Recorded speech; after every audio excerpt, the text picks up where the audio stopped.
এক সপ্তাহ পর আবারও ক্যাপিটাল FM 94.8 এর সাপ্তাহিক আয়োজন তাবিজে জাহান অরণ্য সবাইকে স্বাগত জানাই। facebook.com/capitalfm 948 এ জয়েন করে আপনার উপস্থিতি নিশ্চিত করুন। সেই সাথে তাবিজ অনুষ্ঠানে অংশগ্রহণ করতে আপনার জীবনের অভিজ্ঞতা লব্ধ সেই ঘটনা আমাদের সঙ্গে শেয়ার করুন, যার কিনা কোনো ব্যাখ্যা বিশ্লেষণ সাধারণ জ্ঞান বিজ্ঞানের ভাষায় নেই। আপনার নিজের জীবনটা অনেকখানি বদলে গেছে, অনেকখানি বদলে দিয়েছে যে ঘটনাটি, সেই ঘটনাটি শেয়ার করুন। অথবা এমনও হতে পারে আপনার পরিচিত কোনো বন্ধু, আত্মীয় স্বজন অথবা এমন কারো কাছে আপনি এমন কোনো ঘটনা শুনেছেন যে ঘটনাগুলো আপনাকে অনেকখানি ভাবিয়েছে। লোমহর্ষক ঘটনা আপনাকে অনেক দূর পর্যন্ত কল্পনায় ভাসিয়ে নিয়ে গেছে। সেই ঘটনাগুলো এক এক করে শেয়ার করুন, যার ব্যাখ্যা বিশ্লেষণ আপনার আমার কাছে নেই, কিংবা বিশ্বাস করা অথবা না করা দুটোই খুব বিপজ্জনক। তাই আমরা বলি, তাবিজের আয়োজন সবসময় বিশ্বাস এবং অবিশ্বাসের মধ্যখানে আমাদের অবস্থান। বিশ্বাস চাইলে আপনি করতেও পারেন অথবা নাও করতে পারেন। facebook.com/capitalfm 948 এ জয়েন করে আপনার উপস্থিতি জানিয়ে দেবেন। সেই সঙ্গে যারা আমাদের আজকের তাবিজ অনুষ্ঠানটিকে উপভোগ করতে চান, আমাদের ফেসবুকে কিন্তু লাইভ অডিও স্ট্রিমিং হচ্ছে। আপনি চাইলেই আমাদের এই লাইভ অডিও স্ট্রিমিং এ আপনি যুক্ত হতে পারেন। আপনার জীবনে সেই ঘটনাটি আপনি শেয়ারও করতে পারেন। প্রত্যাশা করব সেই লাইভ অডিওটিকে আপনি শেয়ার করে দেবেন সব বন্ধুদের সাথে, যেন সবাই একসাথে আমাদের আয়োজনে যুক্ত হতে পারেন এবং সবাই একসঙ্গে শুনতে পারেন আমাদের এই আয়োজন। আসিফ আল আকাশ আমাদের নিয়মিত বন্ধু, তিনি শেয়ার করেছেন। সিফাত আহমেদ শেয়ার করেছেন। আরো বেশ কিছু বন্ধু আছেন। অসংখ্য ধন্যবাদ সবাইকে সঙ্গে থাকবার জন্য। যারা সঙ্গে আছেন, স্বাগত আমাদের আজকের তাবিজের রহস্য রোমাঞ্চের দুনিয়ায়। প্রচুর ঘটনা, প্রচুর গল্প আমাদের জীবনে থাকে, আছে। আমরা এক একটি ঘটনা হয়তো কারো কাছ থেকে শুনি, কেউ হয়তো গল্প খোঁজেন, কিন্তু গল্পের পেছনে সেই বাস্তব অভিজ্ঞতাটুকু একমাত্র তিনিই অনুভব করতে পারেন, যার সঙ্গে প্রকৃতপক্ষে সেই ঘটনাটি ঘটেছিল। আজকে আমরা সেই বন্ধুদের পাঠানো ঘটনাগুলো এক এক করে আপনাদের সামনে উপস্থাপন করব। তাবিজে পুরো ঘটনা একসঙ্গে লিখে ইনবক্সে পাঠিয়ে দিতে পারেন, অথবা চাইলে আপনি তাবিজের পুরো ঘটনাটি নিজের কণ্ঠে রেকর্ড করে, অডিওতে রেকর্ড করে আমাদের কাছে পাঠিয়ে দিতে পারেন। যেমন করে আমাদের প্রথম বন্ধু ইয়াসিন আহমেদ আলাইনি পাঠিয়েছেন তার ঘটনাটি। চলুন শোনা যাক তিনি কি বলছেন। আসসালামু আলাইকুম রহমতুল্লাহি ওয়া বারাকাতুহু। ওয়ালাইকুম সালাম। আর জহুরুন ভাইয়া, আশা করি আপনি ভালো আছেন। আলহামদুলিল্লাহ, আপনাদের দোয়ায় আমি ভালো আছি। আলহামদুলিল্লাহ। গত সপ্তাহে একটা গল্প পাঠিয়েছিলাম, ইনশাআল্লাহ আবার আরো বেস্ট একটা গল্প শেয়ার করতে যাচ্ছি আপনাদের সাথে। নিশ্চয়ই। আমি সবসময় আপনাদের জন্য দোয়া থাকলে আমি শুরুতে বলছি, কেননা ভাইয়া আপনাদের জন্য খুবই মায়া হয় মাঝে মাঝে, খুব নিজের মন থেকে মন চায় যে এক সময় আপনাদের হাতে হাত ধরে হাঁটি। আলহামদুলিল্লাহ, আল্লাহ পাক করে একদিন ইনশাল্লাহ কবুল করে নিবে। তো যাক, এত কথা না বাড়ি ইনশাল্লাহ আমি কথা চলে যাচ্ছি। আজকে যে গল্পটা বলবো, অবশ্যই আমি তৈরি হয়ে এখন বসে আছি শুধু গল্প বলার জন্য। একটু আগে আমার নানু আমাকে যেটা শেয়ার করলো আর কি, অবশ্যই একটা আমার নিজের সাথে গোটা, আর একটা আমার নানুর। আজকে দুইটা গল্প শেয়ার করবো। তো প্রথমত আমার নানু আজকে যেটা বললো, নানুর আম্মু নাকি একদিন আপনার, বা আগের যুগে জানেনি গ্রাম অঞ্চলে আগে টয়লেটের ব্যবস্থাটা খুবই কম ছিল।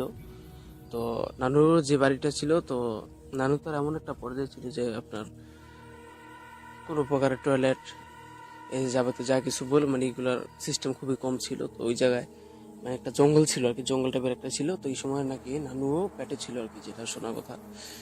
তো নানুর দাদু নাকি আবার নানুর কাছে বলছিল কোনো এক সময়। তো নানু আবার আমার কাছে বিষয়টা শেয়ার করছে। তো রাত্রে যে সময় 2টা-3টা নাগাদ এরকম সময়, আগের যুগে ছিল না ঘড়ি, তো আকাশের দিকে তাকিয়ে নাকি সবাই ধরতো। তো অনুমান প্রায় 2টা-3টা হবে এরকম সময় তাদের এগুলোর বসবাস যে সময় থাকে আর কি, অতিরিক্ত মাত্রায়। তো ওই সময়টাতে আপনার রাত্রে বের হয়েছে নান্নুর আম্মু, অর্থাৎ আমার বড় আম্মু বলা যায়। তো উনি বের হয়েছে, হওয়ার পরে আপনার ওই জঙ্গলে গেছে। তারপরে যাওয়ার পরে নাকি উনি দাঁড়াইছে, উনি ওনার কাজ করতেছিল। তো ওই সময় নাকি যে নানুর যে আব্বুর রূপে নাকি আরেকজন আসছে এসে বলতেছে, এই তুমি এখানে কি করো এত রাত্রে? তো বলে কি তুমি এখানে কেন? আমি তো মাত্র দেখে আসলাম তুমি ঘরে শুয়ে আছো, তো এই সময় তুমি এখানে কেন? তো বললো যে আমি আসবো না, ঘরে একটা গর্ভে সন্তান আছে, তো ওর ভালো খারাপ তো দেখতে হয়, তুমি একা একা চলে আসলে, আমাকে ডাক দিয়ে আসলে না। তো এরকম সময় করে মানে সে বাহিরে আসছে। তো আসার পরে আপনার তো বলতেছে যে মানে হবু তো, তো যেই রূপটা সে নিয়ে আছে আর কি, তো নানুর যে বাবার রূপটা সে নিয়ে আছে, তো ওই পর্যায়ে কি করছে সে মানে নানুর আম্মুকে বলতেছে চলো আমরা একটু মানে ওদিকে যাই, ওদিকে যে মানে আমি ইয়ে করবো, আমারও সমস্যা, মানে আমার ব্যাগ চাপ দিছি, একটু সমস্যা হয়েছে, চলো আমি তুমি দাঁড়িয়ে থাকবে, আমি ওই জায়গায় যাবো। তো নানু তো বলতেছে মানে নানুর আম্মু এতটা ইয়ে ছিল না, তবে চালাক ছিল অনেক, সেটা শুনলাম। তারপর উনি মনে করছে আচ্ছা যাক সমস্যা কি, আসলেও আসতে পারে।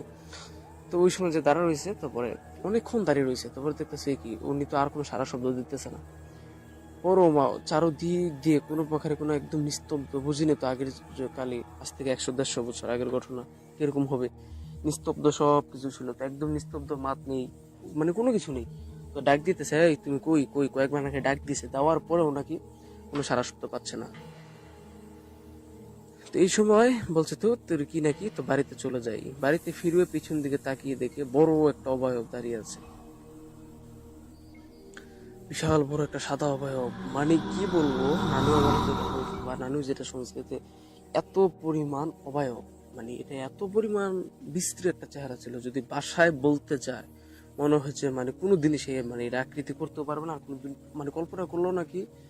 আজ থেকে নানুর আম্মু যেটা বলছে যে যে সময় কল্পনা করতে ওই সময় নাকি অজ্ঞান হয়ে গেছে। তো মানে এতটাই ভয়ঙ্কর আর বিকট একটা ভয়ঙ্কর চেহারা ছিল।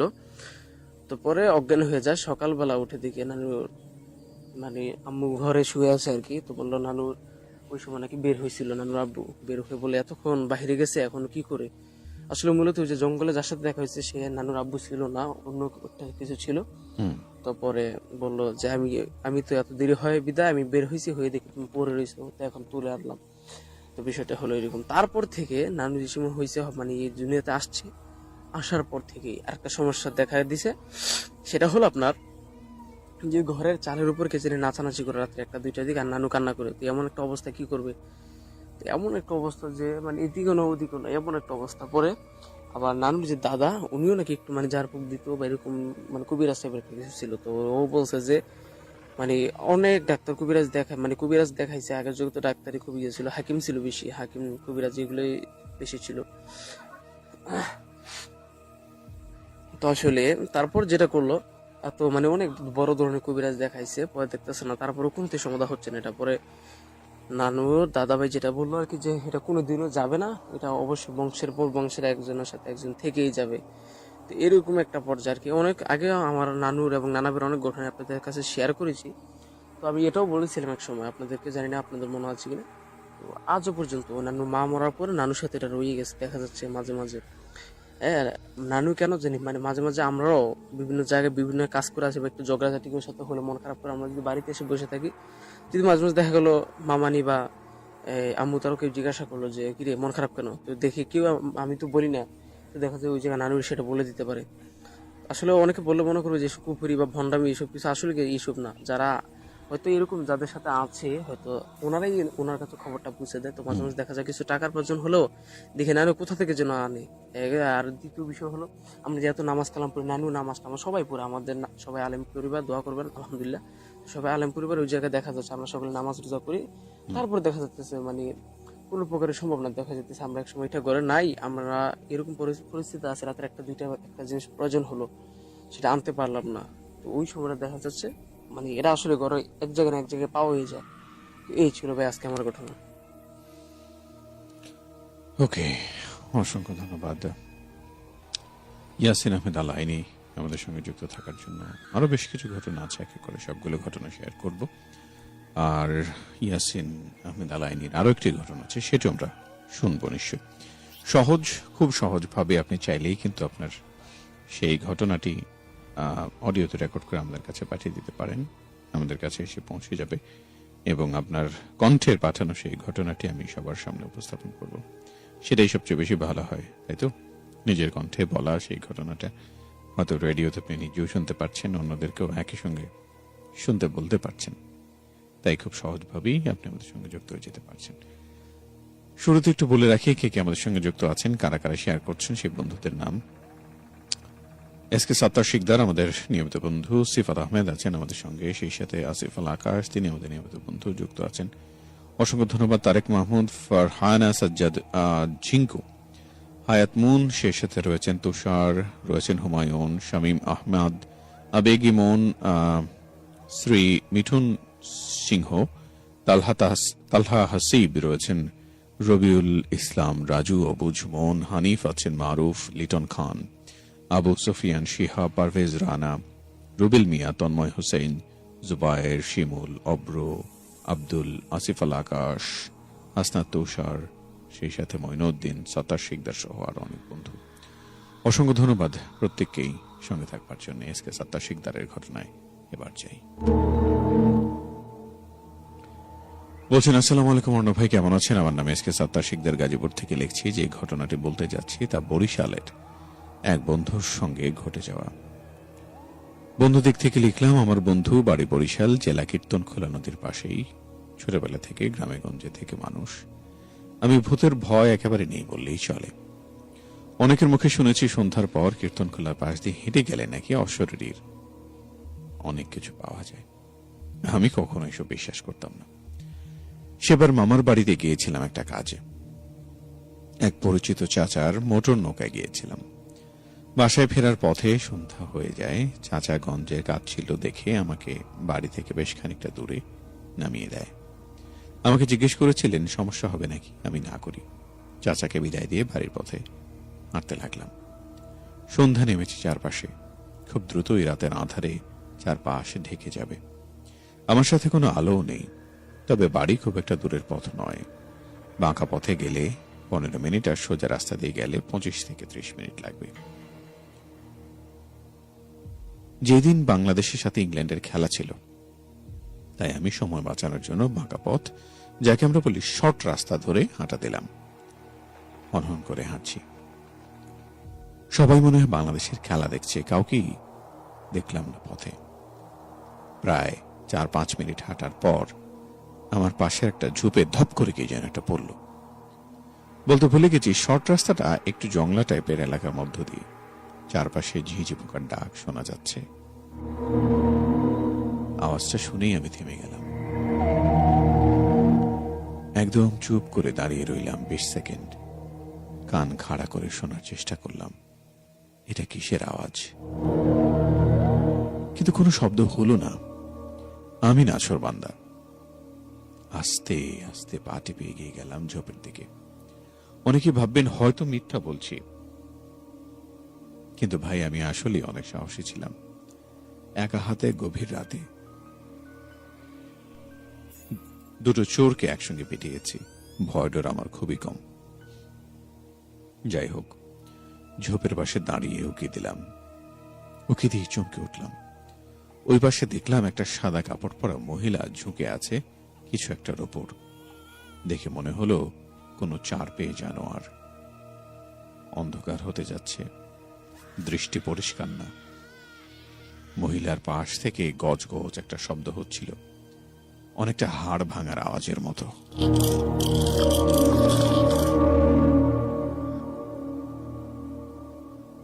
কর্মর করে কি যেন খাচ্ছে। আমি আর সহ্য করতে পারলাম না, জোরে চিৎকার দিয়ে বললাম, ওই কে রে, কে কে ওখানে?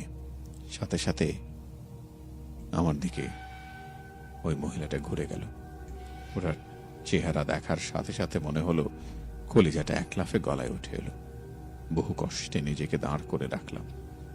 মহিলার বয়স বুঝতে পারিনি, তবে সাদা চুল, সাদা কাপড় এবং সারা মুখে লেগে থাকা রক্ত এবং সামনে পড়ে থাকা একটা মাঝারি সাইজের গরুর মৃতদেহ দেখে আর কিছু বুঝতে বাকি রইল না। এরপর শুধু এইটুকু মনে আছে যে জ্ঞান হারাবার আগে জোরে কয়েকবার লা ইলাহা ইল্লাল্লাহ পড়েছিলাম। মহিলাটা চোখের পলকে মরা গরুটা রেখে আমার দিকে এগিয়ে এলো। এরপর আমার আর কিছু মনে নেই। জ্ঞান ফেরার পর নিজেকে আবিষ্কার করি আমাদের বাড়ির উঠানে। সামনে এলাকার সব মুরব্বী এবং গঞ্জের বড় হুজুর বসে আছে।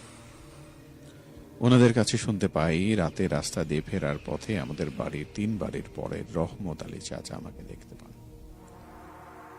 এরপর আরো মানুষের সাহায্য নিয়ে আমাকে বাসায় নিয়ে আসা হয়।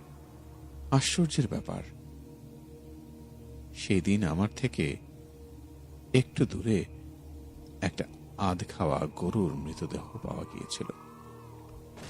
গরুর শরীরের বাকি অংশ পাওয়া গেলেও মাথা থেকে পেট পর্যন্ত নাকি পাওয়া যায়নি।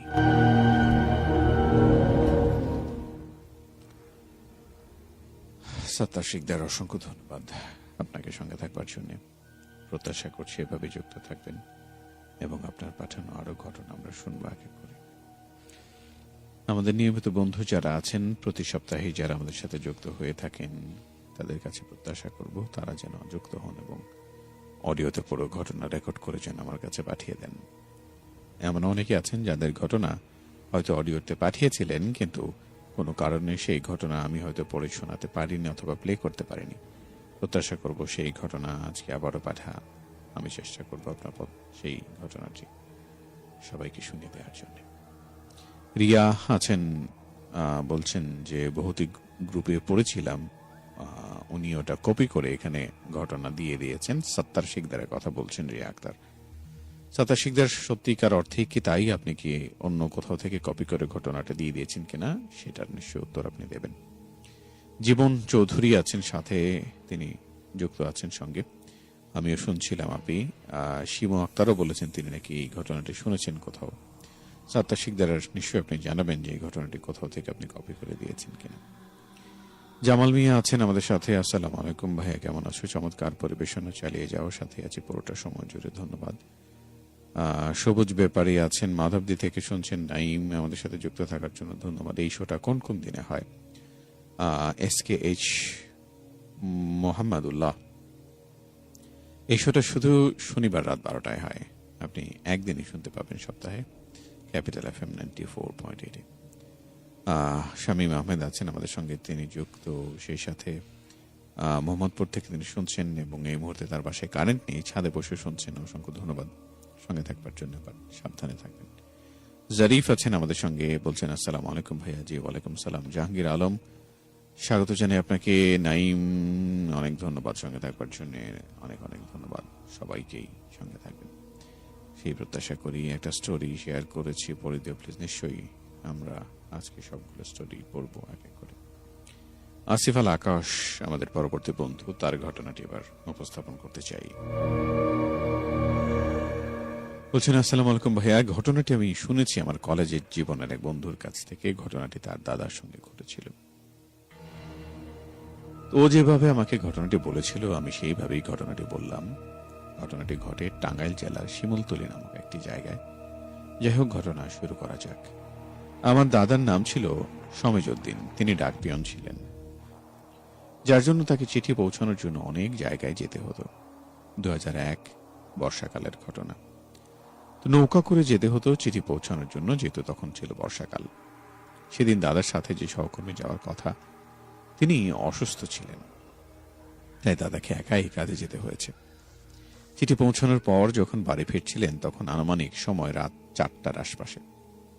আমার দাদা প্রতিদিন রাত 10টা-11টার ভেতরে বাড়ি ফেরেন, কিন্তু ওই দিন কোনো এক কারণবশত বাড়ি ফিরতে অনেক দেরি হয়ে যায়। তখনকার মানুষজন ছিল খুবই সাহসী, তারা এসব জিন ভূত এগুলো বেশি পাত্তাই দিত না। তবুও এত রাত, তার উপর তিনি একা, মনে মনে কিছুটা ভয় তো কাজ করেই। তারপরও নৌকার দাঁড় বেয়ে যাচ্ছেন। শিমুলতলী নামক একটা জায়গার কাছাকাছি আসতেই তিনি কারো কান্নার আওয়াজ পেলেন।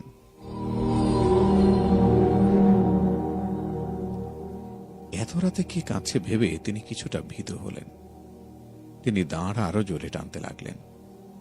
নৌকাটা আরো ভিতরে নিয়ে আসতেই দাদা দেখতে পেলেন বিয়ের সাজে একটা মেয়ে নদীর পাড়ে বসে কাঁদছে।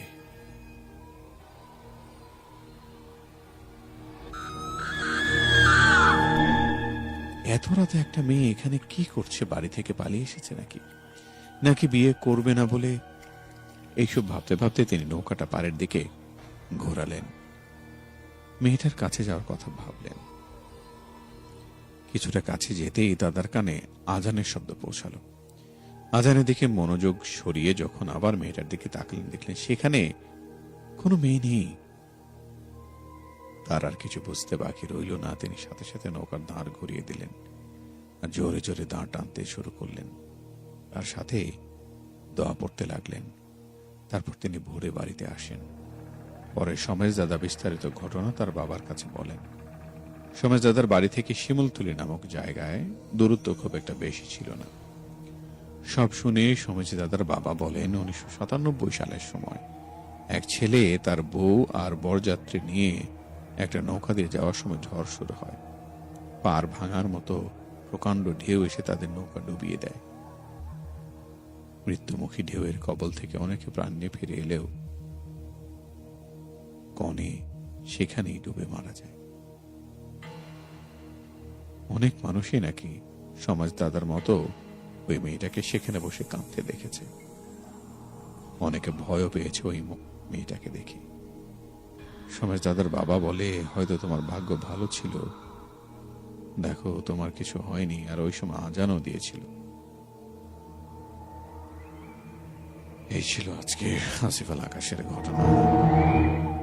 অনেক ধন্যবাদ আসিফ আল আকাশ।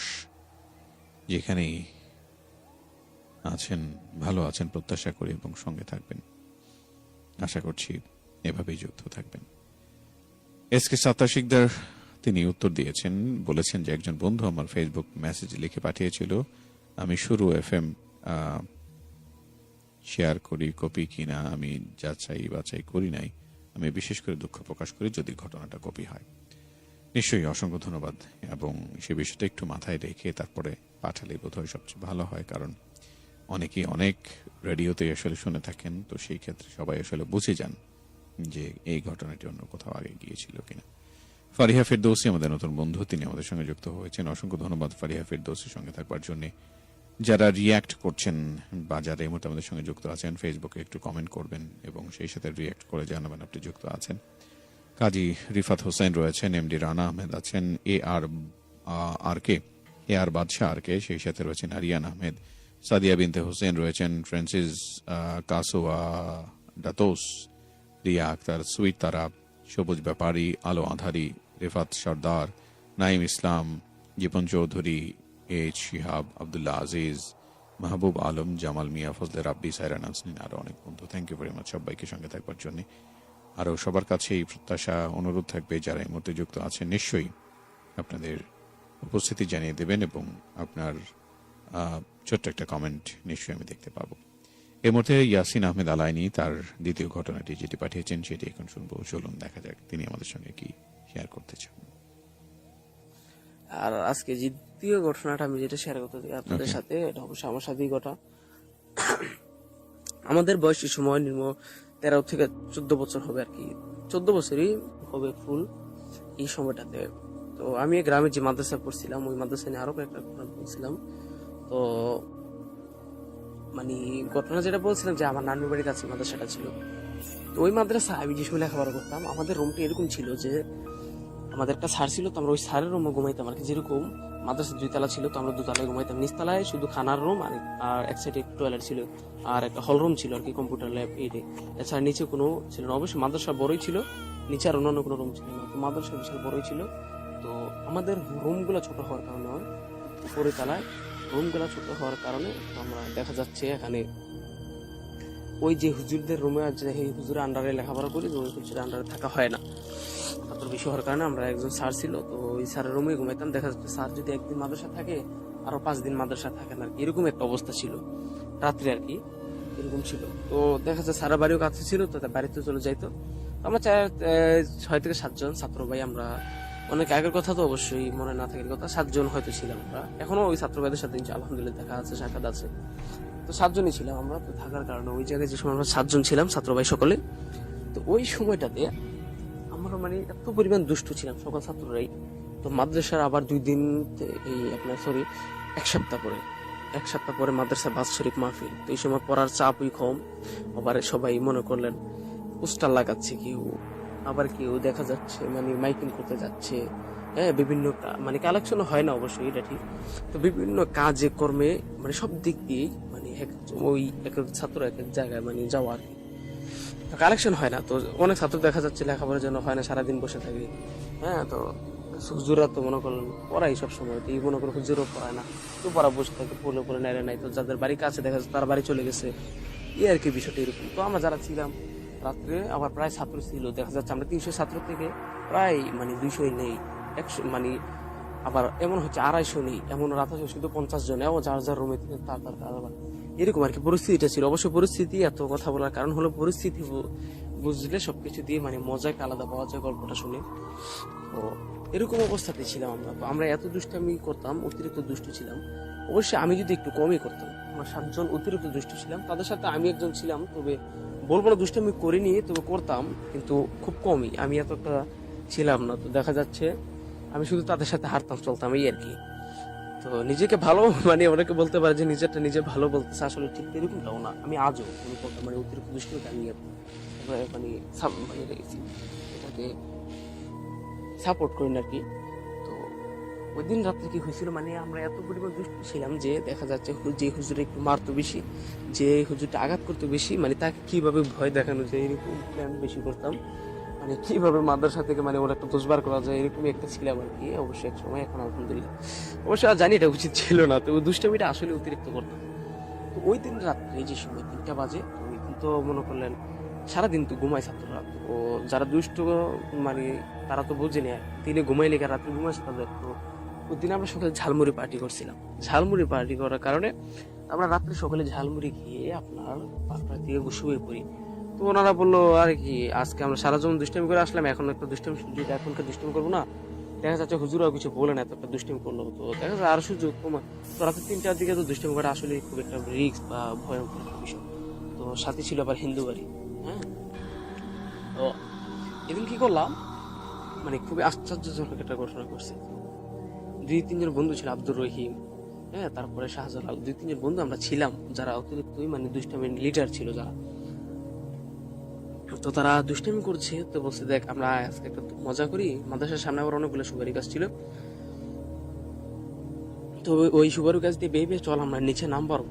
বুঝলে তো 12-13 বছরের মানে নামবো ঠিক, তবে আমি সুপারি গাছ থেকে উপরে থাকবো, তুই আমার 2 মিনিট পরে নামবি, দেখবো তুই আমাকে ধরতে পারিস কিনা, ধরা মানে নামার সাথে সাথে যদি ধরতে পারিস তাহলে তোকে 10 টাকা পুরস্কার দেওয়া হবে। মানে এরকমটাই আমরা প্রতিযোগিতা রাখছি, আজ থেকে 7-8 বছর আগের কথা আর কি। আসলে আমরা এরকমটাই প্রতিযোগিতা ছিলাম, তো 10 টাকা করে দেওয়া হবে এরকম। বুঝলি তো ওই সময় 10 টাকা মানে একটা ছোট মানুষের কাছে কতটুকু বড় সড়ো ব্যাপার। তা আসলে টাকা সবাই জমা দিছে, জমা দেওয়ার পরে যে প্রতিযোগিতা 2 জনের কাছ থেকে টাকা নেওয়া হয়েছিল, হ্যাঁ, তো ওই সময় নামতেছে মানে উঠতেছে, ওই খেলাটা খেলতেছে সবাই। তো এক সময় দেখা যাচ্ছে হঠাৎ করে একজন বন্ধু নিচে নামবে, এরকম সময় একটা কালো কিচকিচে একটা বিড়াল, অতিরিক্ত কালো মাত্রা, ওর চোখটি যেমন মানে কি বলে যে ম্যাজিক বাতি বা যে ঝাড়বাতি যেটাকে বলে ওটার মতো জল জল জল জল করতেছে, বিভিন্ন কালারে যেমন পরিণত হইতেছে। মানে আজকাল আমরা যেটা মানে হরর মুভিতে বা বিভিন্ন জায়গায় কুকুরের ছবিগুলো যেভাবে দেখি ভয়ঙ্কর, হ্যাঁ, তো এইরকম ওর চোখটি ছিল। ওর পাড়া মানে সে নামতে যে ওই বিড়ালটার পর পাড়া পড়েছে, পড়তে পড়তে ওই বিড়ালটা ম্যাও করে একটা বড় আওয়াজ করে, এমন মানে এত বিকট আওয়াজ যে মনে হয় পুরো মাদ্রাসা কেঁপে গেছে, এরকম একটা আওয়াজ করে মানে একদিকে দৌড় দিছে। তো পরে আব্দুর রহিমের পায়ে এটা পড়ছে, ভয় করে ওমা এটা কি হলো, কিসের থেকে কি হলো, মানে এখন হঠাৎ কি হলো এটা, মানে সে তো ভয় পেয়ে গেছে। তারপরে ওরা দুষ্ট তো অনেক, আর মানে ওইটার এত ইয়া করা নাই। 2 তলা উঠছে, 2 তলা ওঠার পরেও দেখা যাচ্ছে আমাদের মানে বলে রাখি যে আমরা একটা বাস জারের পাশে আমাদের রুমটা ছিল, 2 তলার যে থাই গ্লাস ছিল, তবে একটা বাস জারের পাশে ছিল আমাদের রুমটা। তো ওই যে তো দরজা আমরা জানলা বাড়ি রাখছি, তো দেখা যাচ্ছে আবার বৃষ্টি বৃষ্টি একটু ভাব। তো মাহফিলটাও কি আপনার অনেক বড় ছিল, তো এই কারণে মাদ্রাসার ছাত্র খুব ছিল না, বা মাদ্রাসা নিয়ে অনেক মেহনত করতে হয়েছে, বড় বড় বক্তারা বাংলাদেশে বিভিন্ন স্কলাররা আসছিল মাদ্রাসার মাঠে।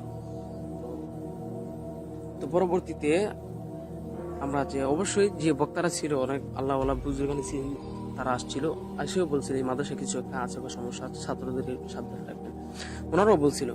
তো পরে আপনার মানে আজকাল আমরা দেখি একটা আয়না, একটা আত্মার হাত রাখলে যেরকম হয় রক্ত বেবি করে এরকম, বা মুখটা যদি মানে দুটোটা হাত যদি আয়নার উপর রেখে মুখটা কাছে আনে একটা আত্মা, তার একটা ভয়ঙ্কর চাইলে, তো বুঝলি তো কিরকম একটা অবস্থা ছিল।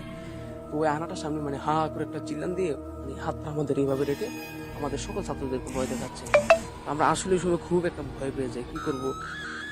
সব মানে সব ছাত্র আমরা জানলার পাশে বসে বসে আড্ডা মারছিলাম দুষ্টামি শেষে। তো দেখো তো সবাই ভয়ে আমরা অন্যদিকে চলে গেছি। বলে আসলে কি হলো রে। তো পরে হুজুর আবার বড় হুজুর যে মাদ্রাসা মালানা ছাত্র, উনি আবার একটা খুব মানে ভয়ে ছিল। হঠাৎ আওয়াজ শুনছে, এত পরে আমরা ছিলাম আওয়াজটা, সকালে তো ভয় পেয়ে গেছে, একটা করে সবাই একটা ছিলাম দিচ্ছে। তো ওই সময় দেওয়ার পরে মাদ্রাসা বড় হুজুরও মানে উঠে আসছে। আসার পরে তো বলছে কি হয়েছে তোমাদের। পর আমরা এই বিষয় বলি যে হুজুর আমাদের সাথে এরকম এরকম ঘটনা হয়েছে বা এরকম এরকম বিষয়। তারপর হুজুর বললো, হুজুর অবশ্যই জানে, হুজুর আবার এসব কিছু জানে। তো হুজুর আসলে বললো যে তোমাদের কি বলছে, এত সাহস তো কোনো না কোনো কাছ থেকে দুষ্টামি করছে, অবশ্যই বকা টকা দিয়ে পরে আমাদের সকলকে পানি পড়া খাওয়াইছে, যার ফুক দিল যে বলো যে আল্লাহ ভরসা, আমাদের রুম আজকে তোমরা থাকো, ইনশাল্লাহ আর কিছু হবে না। এই ছিল ভাই আজকে আমার ঘটনা।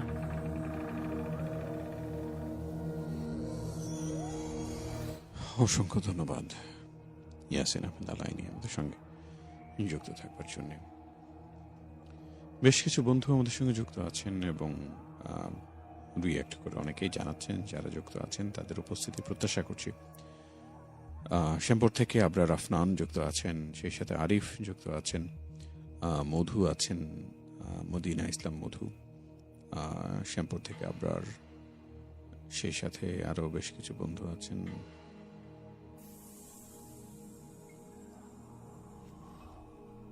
কে কে লিখেছেন? আচ্ছা, আমিনুর ইসলাম, বর্ষাকালের ঘটনাটা অনেক ভালো লেগেছে, অনেক ধন্যবাদ। ইউটিউব শোগুলো আপলোড হলে ভালো লাগতো। হ্যাঁ, নিশ্চয়ই সে ভালো লাগার কাজগুলো করা হবে, ইউটিউবেও পাওয়া যাবে সবগুলো শো। অসংখ্য ধন্যবাদ সবাইকে এই সঙ্গে থাকবার জন্য।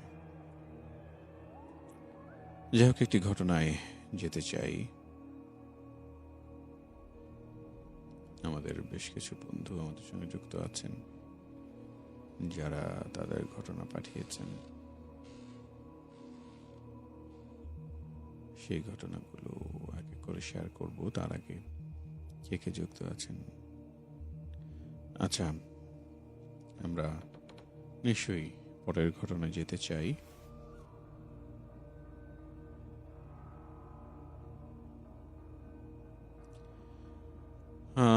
জীবন চৌধুরী বলছেন, আসসালামু আলাইকুম ভাইয়া, একটা কালেক্টেড ঘটনা শেয়ার করছি। জকের গল্পের নিছক গল্প নয়, সত্য ঘটনা। ইন্টারমিডিয়েট পাস করে সবে মাত্র ডিগ্রিতে নটরডেম কলেজে ভর্তি হয়েছে। ভর্তি মাস্তান, বহেমিয়ান, ধরাকে সরা জ্ঞান করা স্বভাব দোষে পরিণত হয়ে গিয়েছিল। সবার চাইতে একটু বেশি বোঝা, অন্যকে হেয় প্রতিপন্ন করাই ছিল রাজ্যের আনন্দ। সবার মধ্যেই এই জাতীয় উপসর্গগুলি একসময় বাসা বেঁধে থাকে। সময়ের প্রবাহে শিক্ষা, জ্ঞান এবং পারিপার্শ্বিকতায় ক্রমেই দোষগুলি কাটতে থাকে। আচ্ছা, মূল ঘটনায় যাই।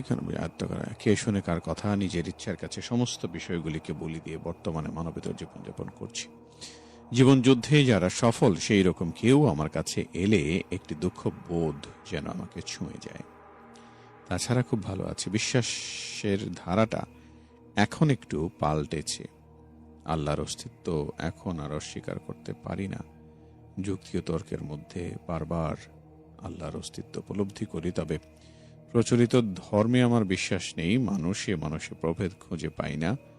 সবার মাঝেই মানবিক দোষ গুণগুলি প্রত্যক্ষ করি। ওকে, এতক্ষণ তিনি ভূমিকা দিয়েছেন, এবার প্রকৃত ঘটনা বলতে চাইছেন। উপরোল্লেখিত বিষয়গুলি সম্পর্ক আছে। বলছেন, আমার এক বন্ধু, নাম ধরুন রফিক, ক্লাস 5 থেকে এই বন্ধুত্ব বছর 2 হলো। ওর বাবা গত হয়েছেন। বড় ভাই হওয়ার সুবাদে স্বভাবতই ওর কাঁধেই সংসারের জোয়ালটা নেমে এসেছিল। মা, 2 বোন, 3 ভাইয়ের সংসার। বাবা মারা যাওয়ার পর ওদের সংসারে নেমে এসেছিল নিদারুণ দুঃখ কষ্ট, যা ওকে নাকি বাধ্য করেছিল পড়ালেখা ছেড়ে দিয়ে চাকরিতে লাগতে। ও ম্যাট্রিক পাশ করে পাটকলের সুপারভাইজার হিসেবে ঢুকেছিল। সেই কবে আজও একই রকম চাকরিতে লেগে আছে। কোনো উন্নতি নেই, অবনতিও নেই। বোন দুটির বিয়ে দিয়েছিল, কিন্তু কপাল দোষে দুজনেরই ওর কাঁধে বোঝা হয়ে ফিরে এসেছে যার যার সন্তান সহ। আমি বরাবরই অলৌকিকতা বিশ্বাস করি না। রফিক তখনও বিয়ে করেনি। এক শুক্রবার আমার বাসায় এসে ও আমাকে বলল, দোষ একটু বিপদে পড়েছে। আমি বললাম, নির্দ্বিধায় বল, আমার পক্ষে যতটুকু করা সম্ভব আমি করব। ও যা বলল তা শুনে আমার মনে হলো ও মানসিকভাবে সুস্থ কিনা। জিন ভূত এগুলির অস্তিত্ব কোনোটাই আমি বিশ্বাস করি না। ওর বক্তব্য অনুযায়ী রাতে ঘুমোতে গেলে কে বা কারা যেন ওদের টিনের দেয়ালে খামোখাই জোরে জোরে আঁচড় কাটতে থাকে, যার ফলে ঘুমানোটা প্রায় অসম্ভব হয়ে পড়েছে। কোনো প্রকার সঙ্গত কারণ ছাড়া এই ঘটনাটি গত 1 মাস ধরে রোজ রাতেই ঘটে চলেছে।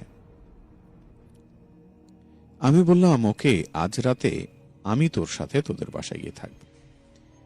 একটা হকি স্টিক ও টর্চ লাইটের ব্যবস্থা করে রাখিস, আমি সময় মতো পৌঁছে যাব। রাত 10টা নাগাদ রাজ্যের কাজকর্ম সেরে ওদের বাসায় গিয়ে পৌঁছালাম। ওদের বাসাটা শহরতলির প্রায় শেষ প্রান্তে অবস্থিত। রাস্তার উপরে একটি দোতলা বাড়ি, তার পেছনে 15-20 গজ ফারাক। ওদের সম্পূর্ণ টিনের ঘরটি হালকা গাছগাছালিতে ঢাকা। ওদের বাড়ির পেছনে আর কোনো বাড়ি নেই। ঢাকার ভাষায় তখন সেই অঞ্চলকে নামা বলতো, মানে নিচু ফসলের জমি ও খাল বিলের সমারোহ যেখানে থাকে। তো রাতের খাবার খেয়েই রাত 12টা নাগাদ আমরা 2 বন্ধু ফ্লোরে বিছানা করে শুয়ে পড়লাম। রফিক বলল, লাইট নিভানোর পরেই শুরু হবে অত্যাচার। আমাকে আরো বলল, এমনিতে কোনো ভয় নেই, এ পর্যন্ত কোনো ক্ষয়ক্ষতি করেনি শব্দ করা ছাড়া। লাইট নেভানোর সাথে সাথেই শুরু হয়ে গেল ভূতের খেলা। আমি আর রফিক লাইট জ্বালিয়ে হকি স্টিক ও টর্চ হাতে বেরিয়ে পড়লাম। বাড়ির চারপাশ ঘুরে দেখে মনের কোণে লুকিয়ে থাকা সন্দেহটাও আর রইল না। বাড়িটার 5 গজের মধ্যে কোনো গাছের ডাল পর্যন্ত নেই যে বাতাসে তার টিনের দেয়ালে টক্কর খেয়ে এ জাতীয় শব্দ হবে। মনে মনে কিছুটা দমে গেলাম। এ কেমন খেলা? রফিককে বললাম, তুই ঘরে ঢুকে লাইট নিভিয়ে দিবি, শুয়ে পর, আমি একটু পর আসছি। ও ঘরে ঢুকে দরজাটা নিভিয়ে দিয়ে শুয়ে লাইটটা নিভিয়ে দিতে আবার শুরু হলো একই শব্দ। এবার সত্যি সত্যি ভয় পেয়ে গেলাম। আশেপাশে জনমানুষের কোনো উপস্থিতি নেই, তবু এই শব্দটা আসছে। এমন ভয় জীবনে কখনো পেয়েছিলাম বলে আমার মনে পড়ে না। তাই তাড়াতাড়ি ঘরে ঢুকে দরজা লাগিয়ে দিলাম। সকালে কাউকে কিচ্ছুটি না বলে চলে এলাম। আর অনবরত মনে একটি প্রশ্নই উদয় হতে থাকলো, কারণ ছাড়া এটা ঘটতেই পারে না। কিন্তু কারণটা কি? পৃথিবীর সমস্ত নামকরা মনোবিজ্ঞানীদের কেস হিস্ট্রিগুলো পড়ে যাচ্ছি, জুৎসই কোনো উত্তরই খুঁজে পাচ্ছি না। 2 বছর পর উত্তর থেকে এলো পশ্চিম বাংলা বিজ্ঞান পরিষদের সভাপতি প্রবীর ঘোষের লেখা একটি বই। বইটির নাম ভুলে গেছি। সাথে সাথেই রফিককে একান্তে ডেকে নিয়ে বলছিলাম, দোস্ত, আওয়াজ তোমার ঘরের ভেতর থেকে কেউ করেছে। তোমাদের দায়িত্বহীনতায় তোমাদের উপর খেপে গিয়ে এসব করে তোমাদের উপর প্রতিশোধ নিচ্ছে। যদি আমার কথা বিশ্বাস করো তো তুমি তোমার 2 বোনকে যেভাবেই হোক তাদের সংসারে ফিরে যাবার ব্যবস্থা করো। তাহলেই আমার বিশ্বাস তুমি এই নরক যন্ত্রণা থেকে রেহাই পাবে। এরপর রফিক মাসখানেক যেন দরবার করে ওর বোনের স্বামীদের সাথে একটি আপোষ রফায় এসে বোনদের স্বামী বাড়ি পাঠিয়ে দিয়েছে। এরপর থেকে সেই ভূত আর ওদের জ্বালায়নি।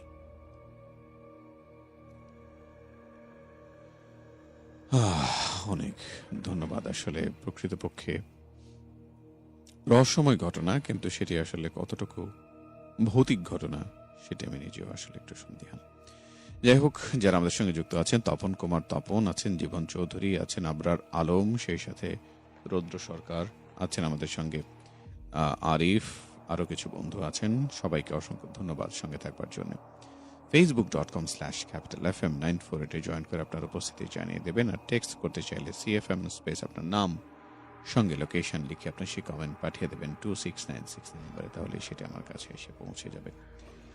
প্রত্যাশা করছি এভাবে যুক্ত থাকবেন এবং তাবিজে আপনার উপস্থিতি জানাবেন। তাবিজ আপনার আমাদের সবার আয়োজন।